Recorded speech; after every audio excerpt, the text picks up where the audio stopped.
एका भिकारी माणसापुढं देव स्वतः प्रकट झाले तरी सुद्धा तो भिकारीच का राहिला, तर हे गोष्ट नक्की बघा. एक भिकारी होता. तो रोज देवाजवळ येऊन फक्त एकच प्रार्थना करायचा, देवा मला फक्त पोटापुरतं अन्न दे, जास्ती काहीच नको मला. आणि देव हे सगळं बघत होते. देवाला वाटलं ह्या माणसाची परीक्षा घ्यावी.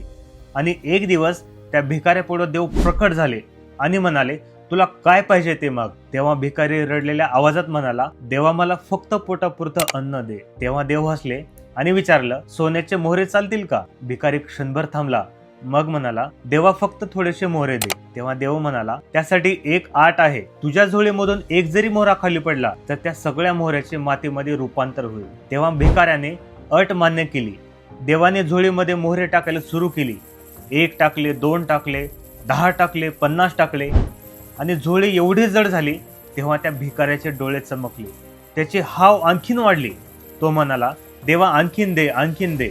आणि जास्त वजनामुळं त्या भिकाऱ्याची ते जुनी झोळी फाटून गेली आणि क्षणामध्येच ते सगळं सोनं माती झालं.